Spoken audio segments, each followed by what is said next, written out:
is an awesome God. He reigns from heaven above with wisdom, power, and love. Our God is an awesome God. Our God is an awesome God. He reigns from heaven above with wisdom, power, and love.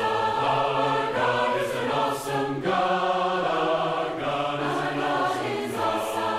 He reigns from heaven above with wisdom, power, and love. Breaking news, an update on the ongoing battle between the forces of good and the forces of evil from our reporter, the Apostle Paul. He reports as he writes this update to the church in Ephesus. He says, wear the full armor of God. Wear God's armor so that you can fight against the devil's clever tricks. He says, our fight is not against people on earth. We are fighting against the rulers and authorities and the powers of this world's darkness. We are fighting against spiritual powers of evil in heavenly places. We thank Paul for that report. We hope that you will take it seriously. We now return you to our regularly scheduled lesson. Hello and welcome again, Upland family, and those who may be visiting our site today. Again, we are keeping in line with our regularly scheduled lessons on keeping our kids safe.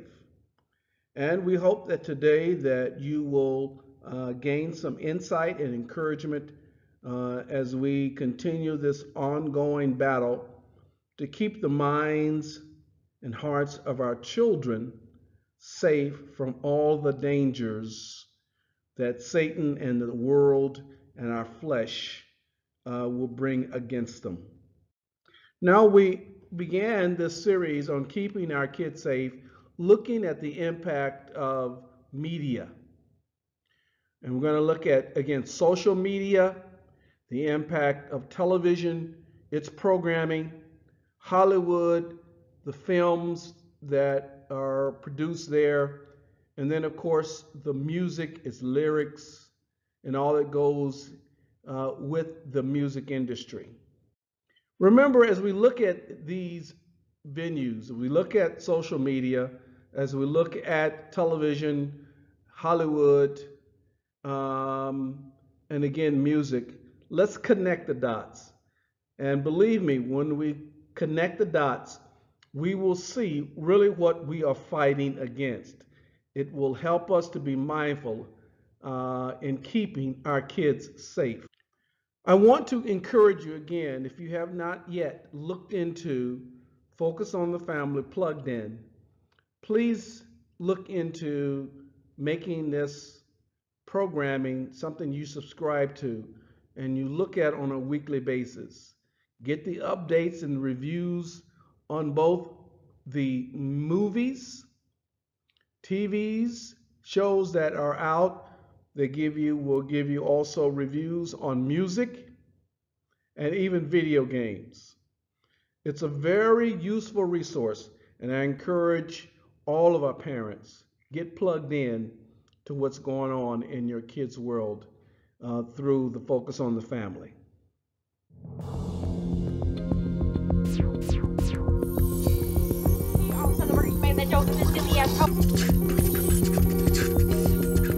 The teenage brain, a mystery that has confounded parents for generations. Everyone wants to know what exactly is going on in those heads. Researcher Yalda Oels had the same question, but fast forward to 2014 and she's using social media to try to tap into what they're thinking. I want you to write down on your boards what is an important value to you for your future. She went one-on-one with teenagers in Los Angeles, trying to unlock that mystery. What's important to them? What are their priorities? What do they want? Turn over your board and show us what it is. It used to be teenagers' #1 priority was to be part of the crowd, part of the community. Now, it's money, and that 4-letter word, fame. Chelsea Trotty is 10, and what rocks her world is this. making small films and waiting for the likes from her social media friends. It's all about the likes. Well, it feels really good to know that people appreciate my work because I put a lot of work into the stuff, and so when they don't like it, I kind of feel bad. What's it like to be you and famous? Well, it's like everyone rushes up to you, oh my gosh, and you know, it would just be really cool. So they'd all pay attention to you. Yeah. Not much difference with these grade 6 kids in Canada. Okay, let's see hands up for iPads and iPods. Who does texting? We all have. Instagram? Oh, yeah. Instagram. Okay. On Instagram, people can comment like on your photos, like, oh, you look really pretty and stuff like that. Oh yeah, these kids love their likes too. Gives you a good feeling when someone likes the picture. I like it when people like my pictures, and it makes me feel really good. Ah, but what about fame? It would be awesome. Like, well, I mean, like, everybody would know your name and stuff. Everyone would just be all over you asking for your autograph. That's really hard. That's a hard question. Because, like, who doesn't want to be famous? So why the change in values? Researcher Yalda Ools, mother of 2 teenagers, says it's no wonder. It's all around them. Television had been around, you know, forever. It's been around since the 50s, but the major change was social media. And these kids at this very young age were aware of it, and they were using it. And on top of it, the reason we think that television shows were now communicating this concept of fame to these kids, they were just reflecting what these kids already were doing. The shows she grew up with, remember the Andy Griffith Show, Happy Days, I Love Lucy, Laverne and Shirley, they had a whole different set of values, family values, a sense of community. Not anymore. She started comparing them to the shows her kids were watching. This one, Hannah Montana, about a teenager by day, famous rock star by night. And then, the mother of all shows about the pursuit of fame, American Idol. And we looked to see what were the values that were communicated in these shows. And what we found was that the #1 value in those shows, out of a list of 16 values, was fame. And what was very interesting is that in every other decade, it was number 15 or 16. Doesn't Richard look nice tonight? That warm and fuzzy community feeling, gone. So it's a complete flip. Complete flip. But it can also bring heartbreak and bullying. Amanda Todd, Rehtaeh Parsons, Jamie Hubley. The list of victims grows. The dark side of the wired world. But neuroscientists in BC may have found answers in science. When you're engaged with your phone or something external, these areas that are involved in daydreaming and thinking about your own thoughts and feelings shut off. The answers may be in the brain. See that blue area of the brain? That's the area that learns empathy. What they found is that those areas that learn empathy are only active when you do nothing, when you daydream. And that's something today's teenagers don't do. Kids are constantly engaged with their technology, their phones and the internet. They're not activating these brain areas that are important for self-reflection and reflecting on other people and allowing that empathy to emerge. Do you guys daydream? Do you ever just kind of watch the clouds go by and not think about anything in particular? Yeah. How much time do you think you spend doing that, daydreaming? Like 30 seconds a day. Yeah, probably. I'm so busy most of the time with sports and organized activities that I'm always on the go. I don't have a lot of time.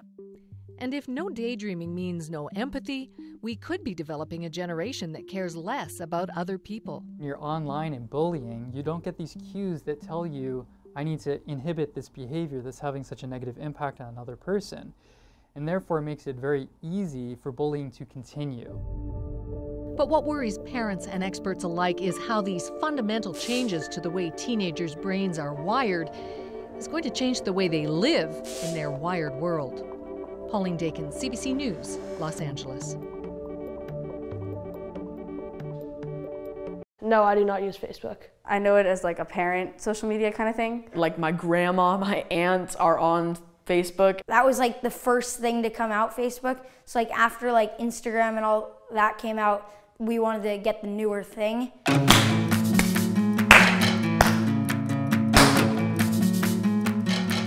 I use my phone for everything. Instagram and Snapchat. I either go on Snapchat or I'm on Instagram. I do use Uber. I'm on Snapchat and Instagram a lot. I'm using Instagram just to post pictures that I feel like pretty confident about. I usually get above 100 likes. I don't know, probably about 130. In the 200s. Maybe like 74. When a friend doesn't like my photo, I'm just like my photo.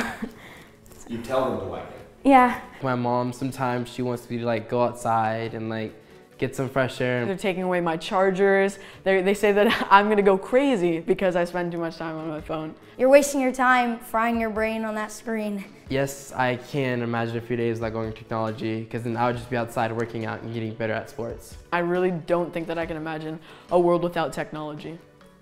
I gotta think about that. I don't know what to do then.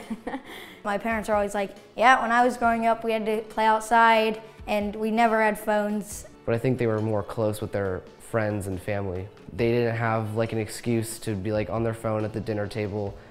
There was no phones at the dinner table. What does worry me about technology is people like cyberbullying. People are called names when they try to speak their mind. I mean, there's always people that are gonna hate on you. You should just concentrate on the people that like your stuff. Do you know all the people who are liking your photo?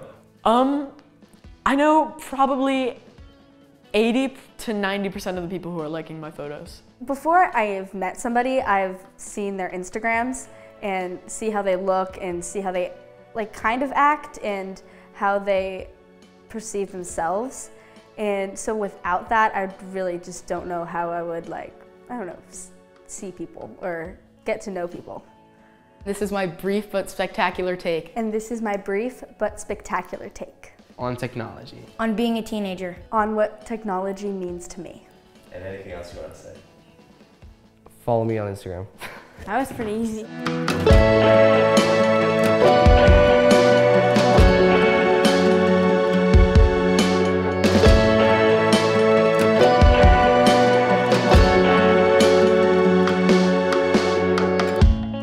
Let's stay focused on keeping our kids safe to the glory of God. God is an awesome God. He reigns from heaven above.